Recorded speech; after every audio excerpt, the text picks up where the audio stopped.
એનું મેન કારણ છે કે 8-5 ચોપડી હરસંઘવીભાઈને તમે ગૃહમંત્રી બનાવી દીધા. બીજા કોઈ ભણેલા છે જ નહીં તમારી સરકારમાં, બધા આવા જ છે. અભણ જ પડ્યા છે તમારા સરકારમાં, ભાજપ સરકારમાં બધા અક્કલમઠા, અભણ, ડફોળ આવા જ પડ્યા છે, બુદ્ધિ વગરના. કોઈ ભણેલ વ્યક્તિ નથી, કોઈ સારું વિચારી હગે એવો વ્યક્તિ નથી, કાયદો વ્યવસ્થા સાચવી હગે એવો કોઈ વ્યક્તિ તમારામાં નથી, ધારાસભ્ય, કે તમે એને ગૃહમંત્રીનું ખાતું આપી શકો. ઓબીસીનો કોઈ દીકરો નથી કે તમે ગૃહમંત્રીનું ખાતું સંભાળી શકે એવો, ગૃહ વિભાગનું.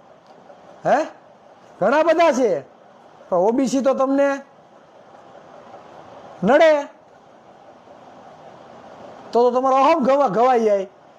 ઓબીસી નો દીકરો ગૃહમંત્રી બને તો તમને લાગે ને કટુ ભાઈ. હે, કેમ કે જ્ઞાતિવાદી સરકાર છે તમારી સરકાર છે ને એ જ્ઞાતિવાદી સરકાર છે. કેટલી વખત બનાવ્યા ઓબીસી ના ગૃહમંત્રીને ભાઈ, મુખ્યમંત્રી કેટલી વખત બનાવ્યા, ઉપમુખ્યમંત્રી કેટલી વખત બનાવ્યા, ને પાછી હોશિયારીની ફાકા જોકો આ મર્ડર કાંઈ એમને નથી થતા. ગૃહમંત્રીનું ખાતું ન હચવાતું હોય, ગૃહનું ખાતું, તો રાજીનામા આપીને ઘરે બેસી આવ ને. આ સમાજને કહું છું, ન્યાયની માટે હવે હંમેશા ભીખ જ માગવાની છે આપણે. બગદાણામાં સમય પસાર કર્યો આંદોલન કરીને, ડીઝલના પેટ્રોલના ધુવાડા કરીને ન્યા ગયા. હવે આ પદ છે એટલે પાછું જસદણ જવાનું, કાંઈ ન થાય તો જસદણ પડશે તો પાછું બીજે ક્યાંક જાહે. એટલે આપણે આમ જ કરીને રાખવાનું બધાને.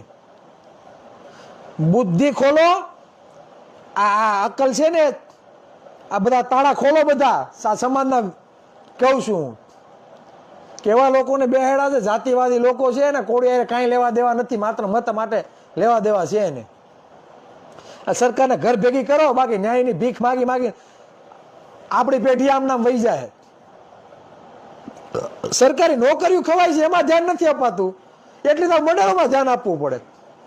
વિચાર કરો, જ્યાં શિક્ષણની ગેરરીતિઓ થાય છે, જ્યાં શાળાઓ બંધ થાય છે, જે ખરેખર જે મુદ્દા છે ન્યાયિક, બરાબર, મૂળભૂત સમસ્યા માટે જ્યાં લડવાનું છે એ મુદ્દા તો સાઈડમાં જ રહી છે ને આ મુદ્દા બંધ નથી થતા. ક્યાંક ને ક્યાંક ધોકા પડ્યા હોય, ક્યાંક ને ક્યાંક આપણા ભાઈઓનું મર્ડર થયું હોય, ધ્યાન આમાં દેવું કે આમાં દેવું? તો સરકારને તો આપણી કઈ પડી નથી, ભલે ને મર્ડર થાય, કોળીના દીકરા મરે ને.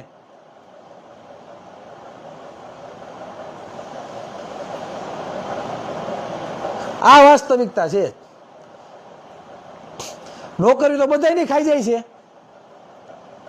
નોકરીઓ તો ભરવાડ સમાજની જાય, આહિર સમાજની જાય, દેવી પૂજકની જાય, રબારી સમાજની જાય, ગઢવી સમાજની જાય, બરાબર. ઓબીસી ની 146 જ્ઞાતિઓ છે, સતવારા સમાજ, દરજી, મોચી, આદિવાસીની જાય છે, દલિત સમાજની જાય છે.